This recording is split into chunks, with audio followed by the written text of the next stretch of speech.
Hi, I'm Jodi Lyons. Welcome to today's episode of Your Need to Know. Today I'm here with Dr. William Mansbach of the BCAT, and we're going to be talking about the behavioral and psychological symptoms of dementia, BPSD, and what you can do about them.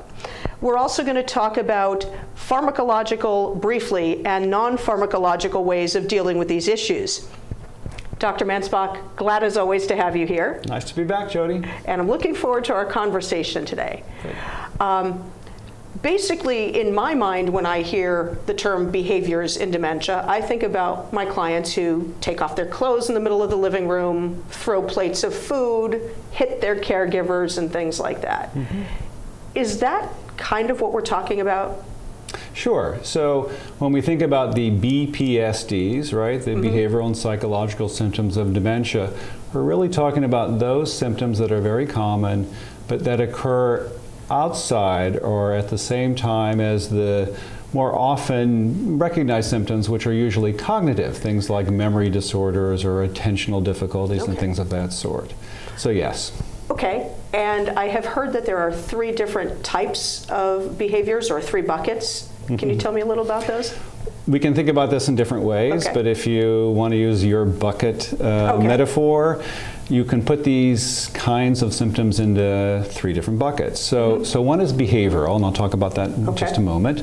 The other one is mood related, and the third is perceptual, but perceptual in a way that may be a little bit different than how most people might think about them. So behavioral, this is this category that you started with. Right. This is when a person with dementia might become combative physically or verbally aggressive or disrobe. You talked about that. Wander. So they're discontrolled, which means that these are behaviors that are seemingly beyond the control of the actual person who's exhibiting them in some way. So that's the behavioral bucket. Okay. The mood bucket falls really into sort of 3 pieces for the most part, 3 features: depression or apathy. So apathy is a little bit different. I didn't realize apathy was in that same bucket. Okay. Right. So apathy may be if you're looking from the outside, right, and you're looking at somebody who has dementia, and if they're apathetic, they're not very engaged. They look like they are depressed. They may or may not be. Depression's a subjective internal state, but apathy is an external state, something that we would describe. So a person's sort of shut down, not really engaged in some way. So depression, apathy, and anxiety. And you and I have talked about this many times before, that anxiety is really that mood feature that's often overlooked in dementia and other kinds of cognitive impairment. So that second bucket is depression, anxiety. Sometimes it's described as emotional agitation as well. So that's the second. The third, perceptual distortions, they fall into sort of 2 subcategories: delusions and hallucinations, delusions being the more common of the 2. And these tend to be around suspiciousness or paranoia, things of that sort. I should point out that any of these symptoms, what we collectively refer to as the BPSDs, occur about 80% of the time in people who truly have a diagnosis of dementia, whether it's caused by Alzheimer's disease or one of the other So it's diseases. Any of the dementias. So 80% of people with dementia are likely to have some sort of behavioral issue? At some point in time. Wow. Now that doesn't mean that it's always going to happen in the first or second year. Right. As you know, dementia is a progressive disorder or syndrome, and these symptoms tend to get worse over time. In fact, that middle band period, so if you think of Alzheimer's disease as a 9 or 10 year illness, of course it could be longer, it could be shorter, but on average, if you think about it in that way, these kinds of symptoms tend to, particularly the behavioral ones and the distortions, the perceptual distortions, tend to be more common in that middle band, that middle window. But in the very beginning, they're less common, and at the very end, they're less common. And that has all to do with the neurophysiology of the brain of someone who has dementia. That's amazing. So I know often with my clients, they get really, really combative if they're being bathed or their hair is brushed, and they are always accusing everybody of stealing their stuff. It could be a caregiver, it could be their kid. So that's almost not normal, but it is to be expected. So here's the big question. Can you do anything about it? Sure. Other than drugging them? Yeah. So what you're really talking about is common, right? What is common?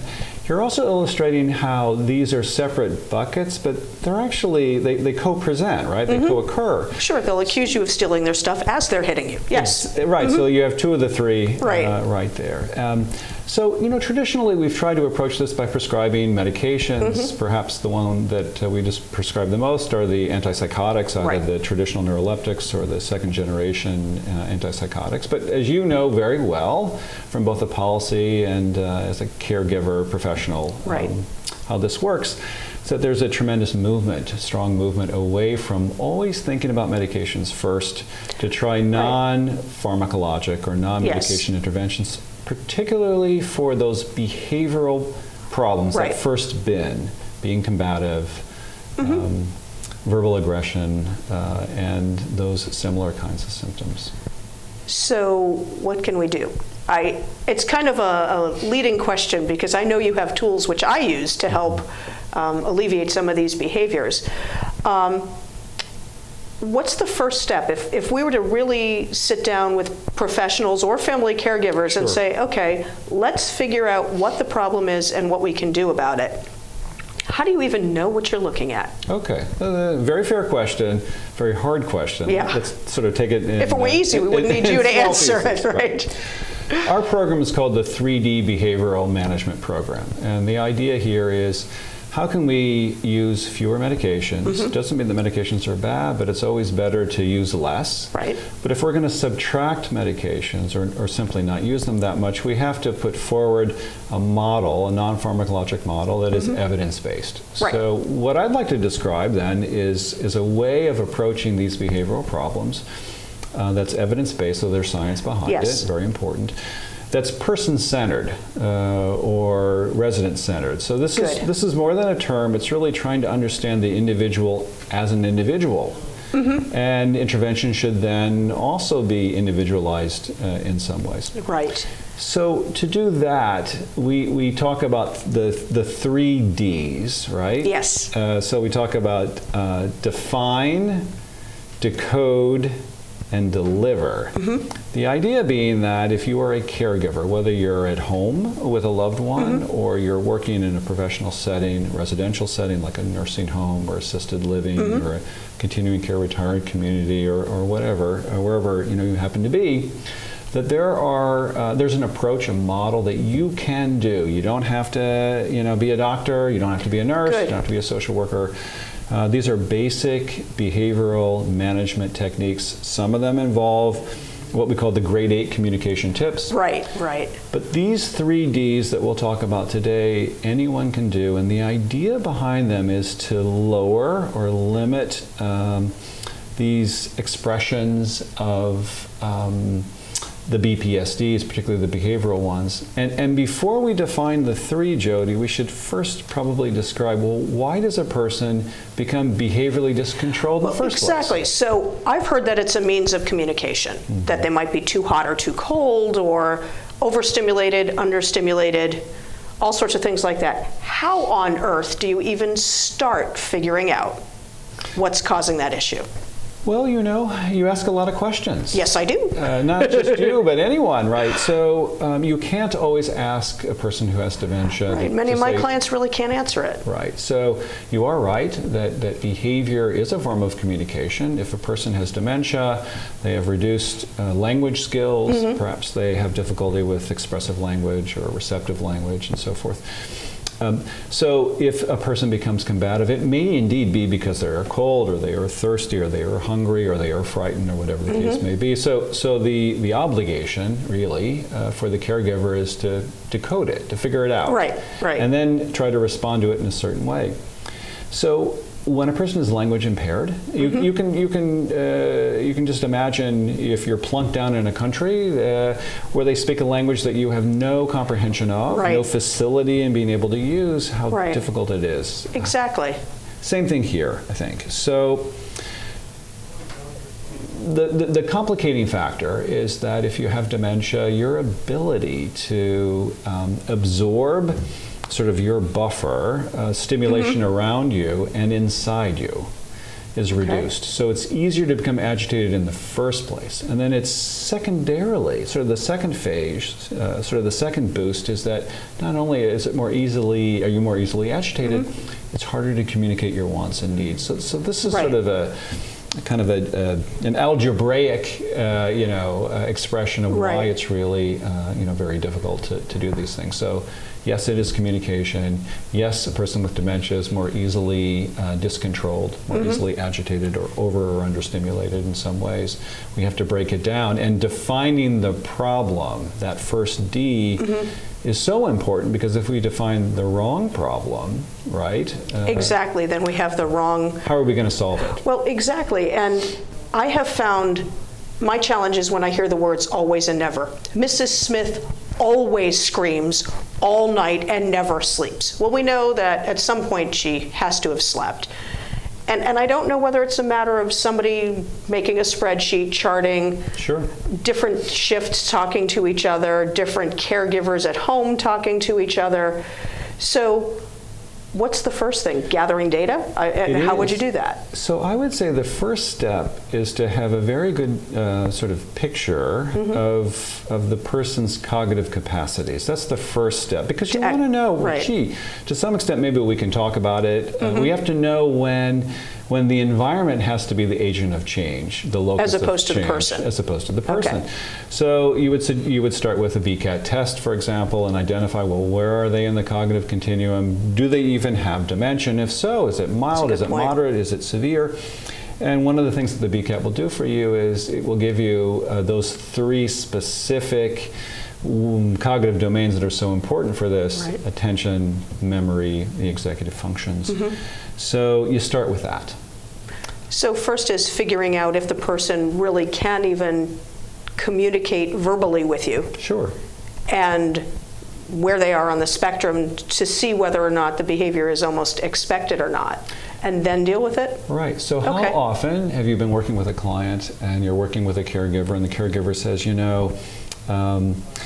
I think Mr. Jones does this just to bother me. I hear that about twice a day. But if you can change the expectation, if you can help that person understand that maybe Mr. Jones doesn't understand enough to be able to intentionally bother you, that there is another approach, and that changes the whole dynamic. Right. He's not being malicious. He just can't control himself. Exactly. I understand that. Well, I look forward to coming back with you after our break, and I hope when we come back you can give us some more how-tos on handling these various behaviors. Happy. So we'll be right back. One day these rats were playing in the woods. Well, it's a matches and that's no good. Listen to smoke before you give it a try. Only you. Don't play with matches. Don't play with fire. Cause there's nothing very funny about ring-top, nothing very nice on a homeless mind. So if a gorgeous force is what you desire, don't play with matches. Don't play with fire. Only you can prevent wildfires. Fire. Why don't you just wash your car at home? When I wash my car, everything runs down the street and down into the storm drains. With all the chemicals in the soaps and waxes, the last thing I want to do is poison my own drinking water. At least here, it's all contained and recycled on site. That's why I also take my car in for oil changes instead of doing it myself. I might take a chance on spilling stuff. You know what the best part is? What?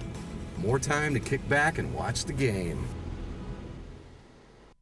How far would you go to protect the planet? I want you to build an ark. Here we go. Okay, that's good. Oh, okay. Ow! Maybe there's another way. People, the flood is imminent!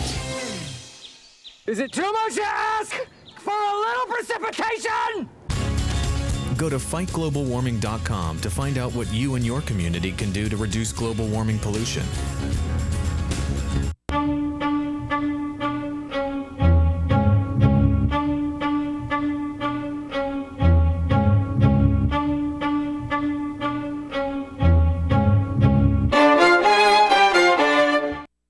Hi, and welcome back.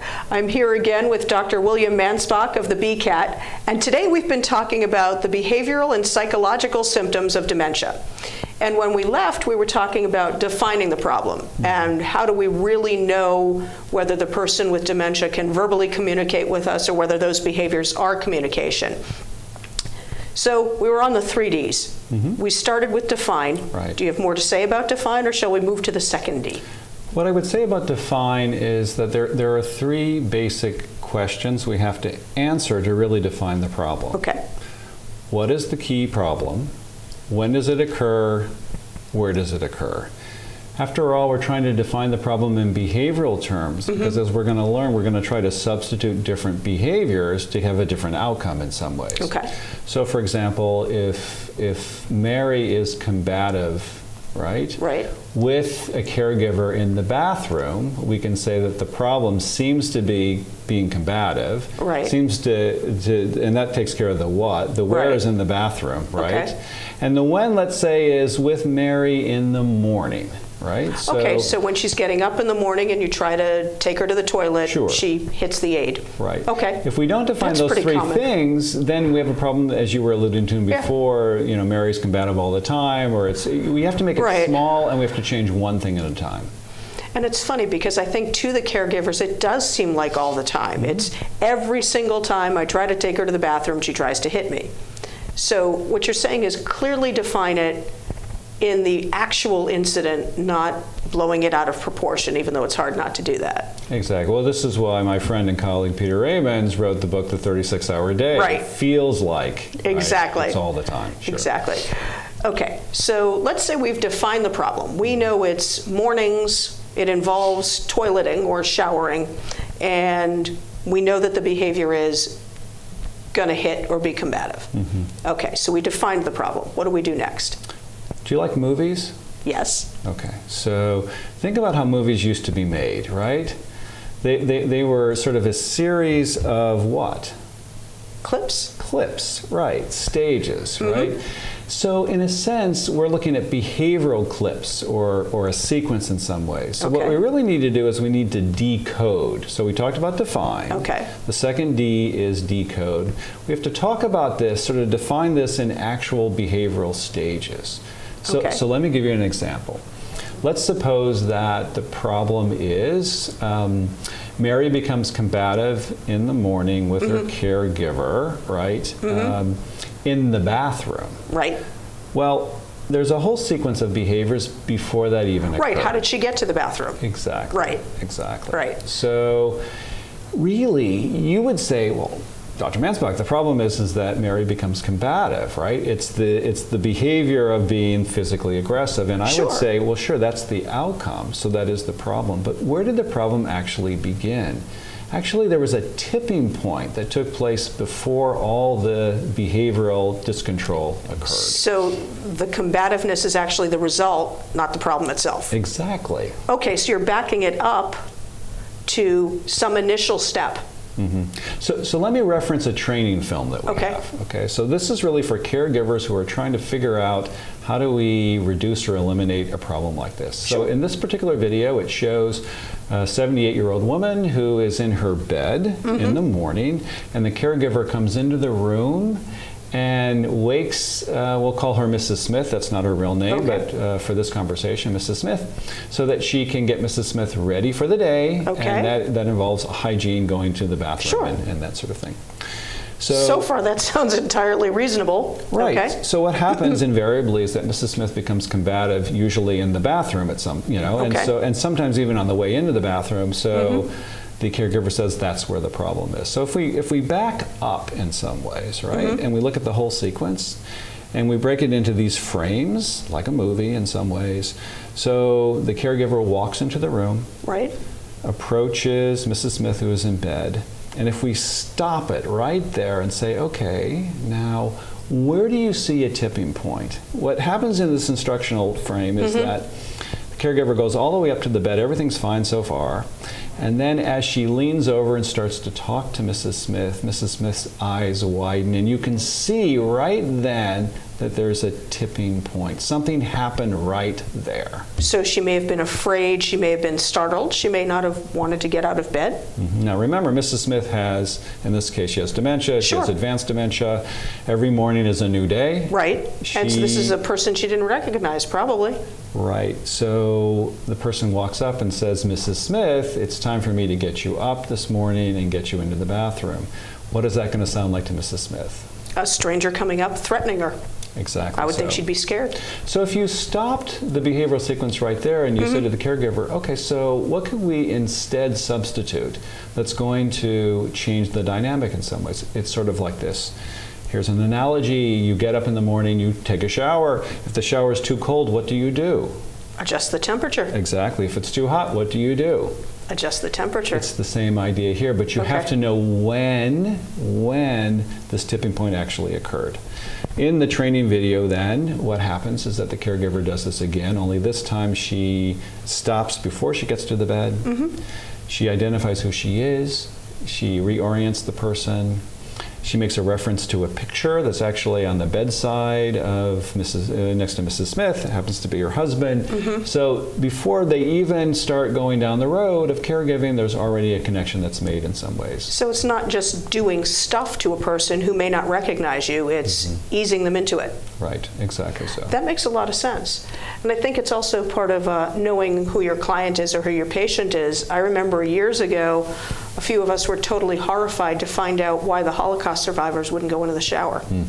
Tiled bathroom, and they thought it was a gas chamber. Exactly so. It was a matter of decoration. So now that we've adjusted the temperature, if you will, it moves the trigger point, and so that should help redirect some of the behaviors, because Mrs. Smith isn't acting out because she's afraid. She's now more comfortable. We're not putting her into a situation she doesn't understand. That makes a lot of sense. Right, and so this is one illustration. There are more complicated situations, certainly, but the dynamic is pretty much the same. So this D, the second D, is really decoding the behavior. If you start your intervention with hitting, you're going to miss the point. Then what are you going to do? Right, exactly. So if you can try to alter the circumstance so that the hitting doesn't occur in the first place, you're much better off. And I think, I have to say that if you can manage the expectation of the caregiver, change this. True, I think that's it. From problem to communication to something negative to something positive, that it's almost mechanistic, lots of progress can be made. That makes a lot of sense. Now that still leaves us with one D. What is it? So that's deliver. So we have define, we have decode, we have deliver. So deliver is you identify the tipping point, right? And you do something instead. Only one thing at a time. Why do we only do one thing at a time? Well, because otherwise you don't know what worked. Exactly so. Okay. And I would also say, in line with this idea of managing expectations, very important from the very beginning, is just as dementia is a progressive process, so is the 3D behavioral model. That is, what may work today may not work in 3 months or 4 months. Well, their brains are changing. Their brains are changing. So if brains are changing, that means that our approach has to change as well.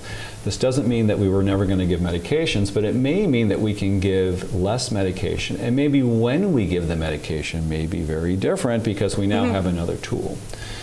So in the nursing home environment, for example, where there are mandates from CMS. Right, for the reduction in antipsychotic use. Doesn't it make sense, though, if you're going to take something away like a medication, which is which again is not good or is not bad, but you have to have other tools. If you subtract, you have to add. Absolutely. It'd be a great thing to empower staff to have behavioral tools that can really work. And it's the same methodology whether you are at home in the community with a loved one, where you don't have the support of a whole team and you're all by yourself, to be able to have some tool, some way of thinking to take a potentially dangerous situation and make it less so. And keep it from escalating.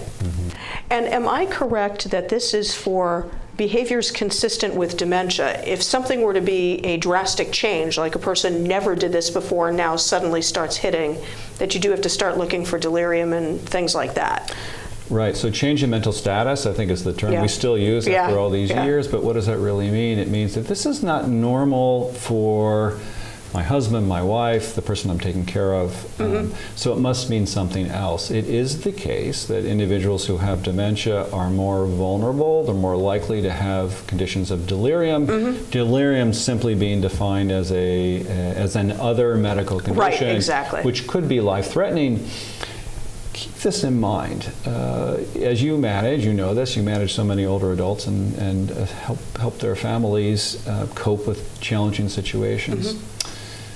We prescribe so many medications. Yes. Medications are targeted for symptoms, but they're systemic. So, so there's no such thing as a benign medication. Right, it affects everything. It does.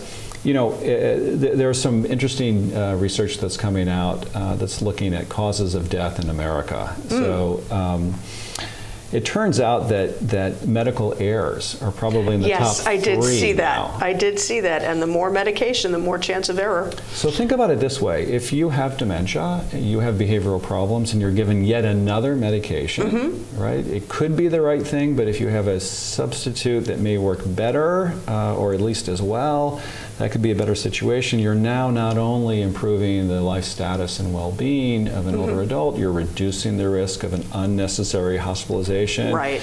You're reducing potential falls, and you're giving a caregiver a sense of confidence and the ability to relate in a meaningful way with a loved one or someone that they're taking care of. And I think that's almost equally as important to all of the medications and the public policy and all of that is the relationship between the caregiver and the person they're caring for or working with.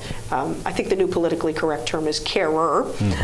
But I think that's wonderful. We've barely touched on this subject, and it's hugely important. Where else can people go for more information? Well, first of all, I have to stress that when a person has suspected dementia, let's first make sure that this is what they have. They should have a professional workup. Go to the doctor first, right? Go to the doctor first. Start with an actual cognitive screen. If the cognitive screen is positive, that means, that the person has probable dementia. Have a full evaluation. Make sure that the evaluation looks at not only cognition as a sort of a global process, but specifically what's going on there, and look at function, right? So not just the cognition, but the function. And I am assuming we can go to your website to look for this? Sure. So www.thebcat.com. Right, and if you do so, you can check out the 3D behavioral model, go to News for Professionals for insight, but also think about that page, education page for patients and their families. Perfect. Thank you very much, Dr. Mansbach. Always glad to have you here. Happy to be here, Jodi. Thank you.